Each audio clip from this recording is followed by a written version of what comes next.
Saturday, Saratoga, and we're capping the card. Today's video is brought to you by Assiniboia Downs Gaming and Event Center. Be sure to tune into this channel live Mondays at 8 p.m. Eastern for Monday Night Lights, hosted by Trust the Profits. Trust the Profits. It's the formula here, and we're going to be talking through the Saturday slate. Saratoga, 11 races on August 19th, 2023. It is a little bit new format. What are we going to be doing? We'll go through the card that I cap using my data model, the one that we send out to our subscribers. How do you become a subscriber? How do you see this? You hit the join button to support Trust the Profits, essentially, and we've got 3 different tiers that you can buy into. And by supporting us, based on those different tiers, you might get some of these cards coming out at you. You will be getting some of the cards. There's a Saturday membership where you get our best Saturday slate, Saratoga. There's a Gulfstream membership where you get El Hombre's Gulfstream picks. And then there's the Saratoga All Access where you get all the Saratoga slates. I'm capping them all this year, and we send the output from our model out to you guys, and you'll see what that looks like shortly. Let's get to it. Race 1, maiden special weight. Obviously, you don't get as much information here since the maidens haven't been running, especially in the special weights. But we do have a few metrics in the background there that are doing some computations to figure out who we should pick here. Safe play number 1, Risk It. I like the Gaffleon Asmussen combo. It's favorable. We've got them ranked number 3 in terms of the horses here. But in general, when I look at that combo, I think with maiden special weights, it's always a gamble. You get so many firsters, and I don't really care for the horses that have had some racing history here. As you can see, my formula even dropped them down, the 7 and the 5, way down there. If any of them are favorable, the 7 looks okay. Special element right there, but it looks like some of the firsters are going to be a bit more favorable. Active Mutiny, that's my value play here. Jose Ortiz, some of the best workouts of this crew. I like the workouts that have come out of Active Mutiny. So especially in a 6 furlong race here, not a huge field, 8 horses, probably going to see a scratch or two. I think that's probably a pretty good spot for that horse there. So anyway, let's get moving on to race 2. Race 2, we got some more maidens. All right, we're favoring some of the maidens here that have a little bit more history, though.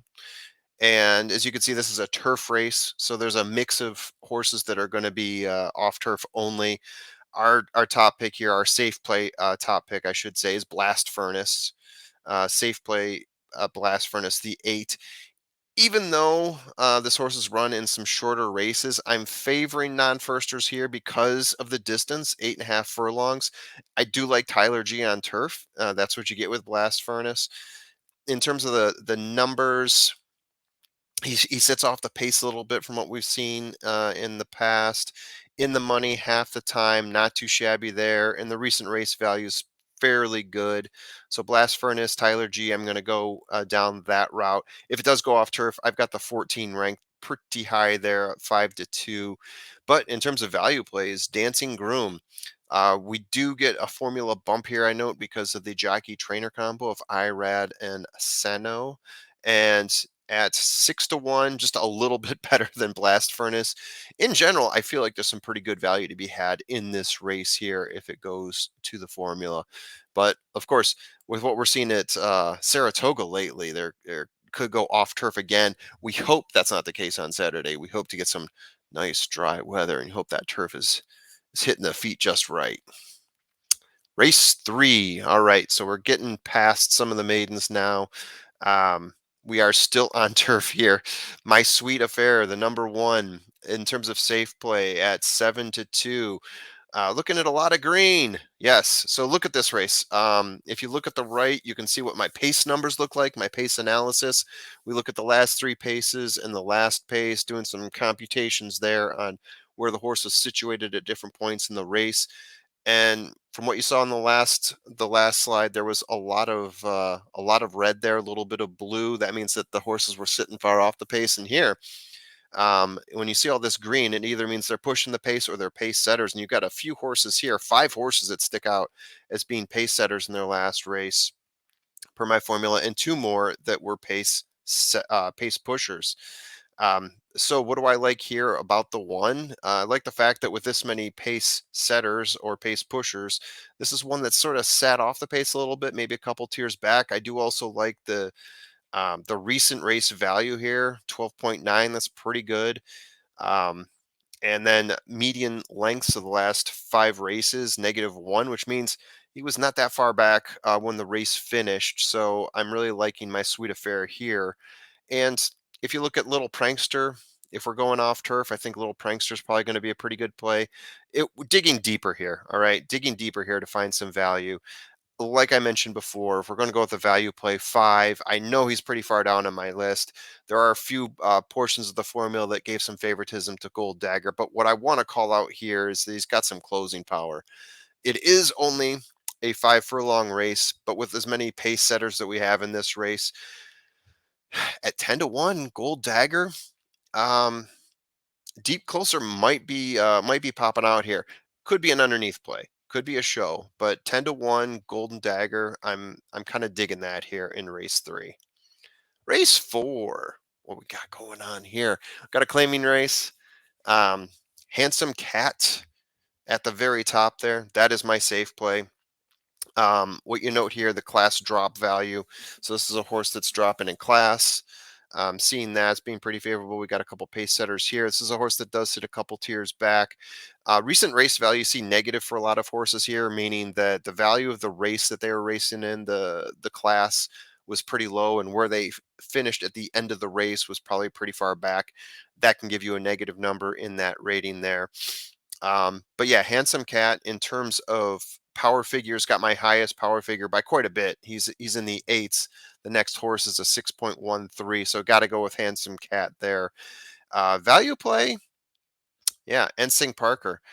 Don't see a lot of early speed in this race. There are a couple. But he's got what appears to be the most. We're talking about a 6 furlong race on dirt at 6-1. We're flipping the script here from the last race. We are going to look for someone who's going to be setting the pace here. There could be a couple horses that push him here, but it's 6-1. And also look at the recent race value at 7.6, which is the highest of the group. You can get some value here from Ensing Parker. He may set the pace. If he sets the pace, gate to wire, maybe he pulls it off for you. If he doesn't, I'm hoping that the closer value here you're seeing from the rest of the group in terms of the recent race value combined with the ability to close. Maybe a couple horses catch up to him, and he's still a place or a show. Maybe he wins the whole thing. We'll see. So those are my top 2 picks there: Handsome Cat and Ensing Parker. Race 5. All right, so what we got going on race 5? Um, Abedin, 100% in the money in 3 races. A pace pusher, medium lengths to close. Um, to the winner is a -1, so which is a pretty favorable number here in this race. I do like this horse, 13.4 recent race performance. The one thing you got to be scared of here is if the pace does get too hot. It is a 6 furlong race, so sometimes that does play in favor of a pace setter. Abedin definitely gets some favoritism here at 3-1. If we're going to be talking about a value play, go right to the top, 12-1. Tivy, right? So if the pace gets hot and you want someone that is going to sit a couple tiers off, maybe charge through at the end, we've got Tivy here for you. 71% in the money, also a good setup here. Yeah, and we're saying if the 3, the 1A, and the 8 duel for early lead, Tivy could be the one that's right there to charge and steal the thunder at the end. Race 6. Whoa, that's a lot of red. We're looking for a horse to actually find the pace here. Closest one we can find is for Dream Road. We'll get to him in a second, but leadership ability at 9 at the top of my list here at 5-2. No one wants the lead in this race, but in terms of class, this appears to be the horse. He's the only one with a class drop value. In terms of sitting on the pace, I've got him as 2 tiers back, which, when you look at all the red here, is better than most of the horses. So he might be in a pretty good position, depending on the cuts. Obviously, this is a turf race. If it does go off turf, I've got the 11 sitting right there as my next horse up, or the horse that I would pick, a horse that does have some closing power. Value play, Dream Road, the 4 horse, ranked 4th on my list. Of course, if it does go turf off turf, we're going to see some cuts in there. So he would bump up on the list, obviously. But this is the horse that has the most glimmer of hope of setting a pace. This is 8.5 furlongs. But again, we're talking about a race here with a lot of horses that are sitting far back off the pace. So it's not going to be a blistering one, I would imagine. Um, Median finish only 2 lengths off in this maiden claiming race. Race value's been good. Finished in the money two out of 3 times, or 2/3 of the time for Dream Road. So I definitely see some value there in that horse at 8-1. Moving on, race 7. Whew, seeing a lot more blues and greens here. A lot of pace setters at the top. My safe play here, Gloria's Princess, Saez, and Walsh. Making a good combo play here. I like how the horses run at this distance in the past. We're talking about 8.5 furlongs on turf. 9-2 seems like a great value here for a safe play, as long as the pace doesn't get too hot. And I do note that here, right? So that the pace does seem like it could get a little bit blistering. But I do like Gloria's Princess here. Um, Next up, we're digging deep here. We're going deep. We're trying to find one of those closers, noting that the pace is green in our value play. I'm going for Soviet Express. There are 10 horses in this race, and Chad Brown has 11 of them. Haha, little bit of a joke of mine there. He has like 4 horses in this race, though. No joke. I'm avoiding them, going with a Pletcher closer here. So Soviet Express, 4 to 5 potential pace burners. This is a closer that I like. It is maybe not my top closer, but he's one that is going to sit a little bit closer to the pace. I do like where he's finished with respect to um, uh, the finish, only half a length off median wise. And at 15-1, I think you get a great value here on a Pletcher horse that could end up closing out. So there you go, Soviet Express. Russian accent ends there. Moving on to race 8. Who we got for race 8? The safe play here, Nostalgic at 3-1. Love the horse at this distance. He will sit back with a lot of horses off the pace or just off of it. Hopefully the stretch opens up for him. Of all the horses here, he's the one that sits back the most, but he also has a pretty decent recent race value, and you can tell by the median lengths to finish, a quarter of a length off, that he is a horse that will be in the mix at the end. Nostalgic at 3-1. Great value there. Where am I going to look for value? I go 2 steps down. We find Royal Take Charge at 10-1. 10-1 is my next up here. Of all the recent race values, he's got the highest. He's got a nice little closing power there. Sorry, class drop of 2. Um, so there's a lot to like here. 80% in the money. You're getting a bargain there at 10-1 for Royal Take Charge, in my humble opinion. Moving on to race 9. Talked about this one already on my Full field rundown? Full field rundown. Yes, that's it. Wet paint, the 2 horse. Big closing power, bunch of wins. You just hope that the pace sets up for this horse enough, right? So we established before that randomized, and you can see it here in my numbers. What I talked about on my full field rundown was that randomized is definitely going to be your pace setter. You can see the deep green for that horse there as my 7th horse. There's a little bit of a push coming from Defining Purpose, possibly a little bit from Sacred Wish. But Wet Paint, you can see the closing power there. There's a few horses with a closing power of 4, including Gambling Girl and Taxed. But Wet Paint heads above the rest. Median lengths 0.1, meaning, you know, for the most part, this is a horse that will win. And yeah, what more can you say about Wet Paint? My value play here, going 2 steps down, I am going with Sacred Wish, a horse that gave Wet Paint all that was worth last time out. So we're going a pretty long distance here at 10 furlongs. They were neck and neck last race, with Wet Paint squeaking it out. Sacred Wish, going a little bit more of a distance, was just off the pace.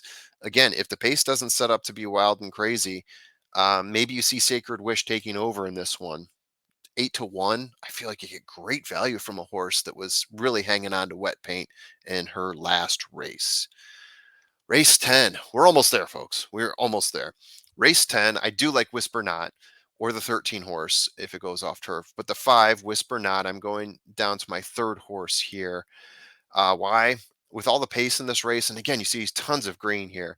With all the pace in this race, a horse that sits a few tiers off Could find an advantage. Whisper Not has the best closing numbers, and I like the Tyler Gaffleone, Brendan Walsh combo on turf. So closing power of 3 here sits 2 tiers off, but a closing power of 3 means that horse is likely to make it up.